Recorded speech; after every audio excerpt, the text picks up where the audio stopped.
500 years before Columbus set sail, a different European flag was planted on American soil. This is the story of the real first European to discover America, a Viking explorer whose incredible journey was almost lost to history. This is the story of Leif Erikson. Our tale begins around the year 999 AD, in the harsh, icy landscape of Greenland. This was the world Leif Erikson knew. His father was the legendary and fearsome Eric the Red, an outlaw who had founded the first Norse colonies on this vast, frozen island. Leif was a true son of the North, strong, ambitious, and with a restless spirit inherited from his father. But while Eric the Red looked to the past, Leif looked to the west, towards the endless, uncharted ocean. The spark for his historic voyage came from a chance encounter. A merchant named Bjarni Herjolfsson, while attempting to sail from Iceland to Greenland, was blown far off course by a violent storm.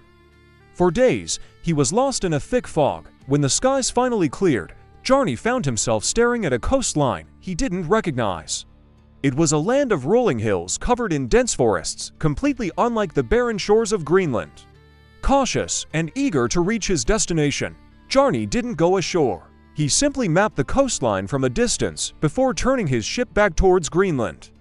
When he finally arrived, his stories of a new, unknown land to the west became the talk of the colonies.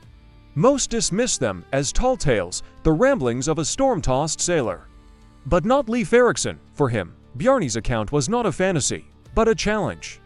He was captivated by the idea of a land rich with timber and resources, things desperately needed by the Greenland settlers. Leif sought out Bjarni, purchased his ship, and began meticulously planning an expedition into the complete unknown. He wasn't a reckless adventurer, he was a calculated leader. He handpicked a crew of 35 of the most experienced sailors in Greenland, men who knew the treacherous North Atlantic like the back of their hands. They loaded the ship with provisions, tools, and weapons, preparing for a journey from which they might never return. Following Bjarni's reverse route, Leif and his crew sailed west into the vast emptiness of the ocean. The first land they sighted was a desolate, rocky place. It was flat and barren, covered in giant stone slabs that stretched from the shore to the glaciers inland. Leif, practical as ever, named it Helluland or Slabland. Today, we believe this was Baffin Island in modern-day Canada. Seeing little of value, he pushed on. Their next landfall was dramatically different. They arrived at a coastline covered in dense, towering forests that seemed to go on forever. This was a sight for sore eyes for the Greenlanders, whose own island had almost no trees. Wood was a precious commodity, essential for building ships, homes, and tools.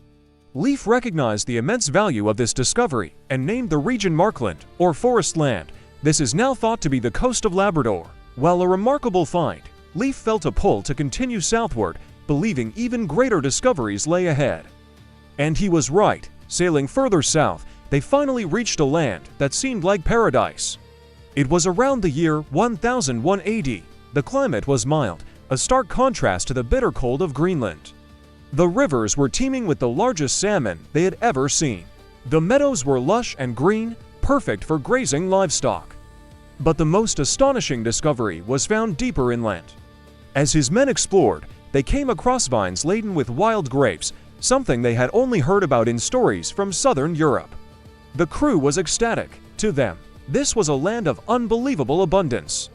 In celebration of this find, Leif Erikson named this new world Vinland, the land of wine. Leif knew they had found something special.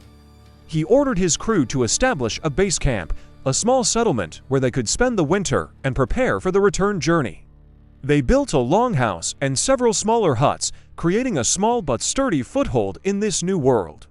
This very site, located in modern-day Newfoundland, was rediscovered in 1960. Now known as Meadows, it is the only confirmed Norse site in North America, and a UNESCO World Heritage Site, providing undeniable proof that these sagas were true. The Vikings had made it to America, but they were not alone. The Norsemen soon encountered the indigenous people of the land, whom they called Skraelings, likely the ancestors of the Beathok or Micmac peoples.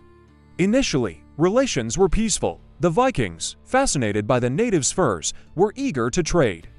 They offered milk and red cloth in exchange for pelts. A bizarre rule was established during these trades: the natives were forbidden from bringing weapons.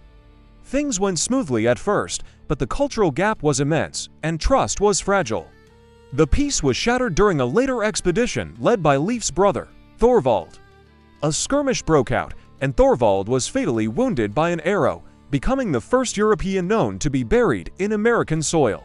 From that moment on, relations deteriorated into a cycle of fear, mistrust, and violence.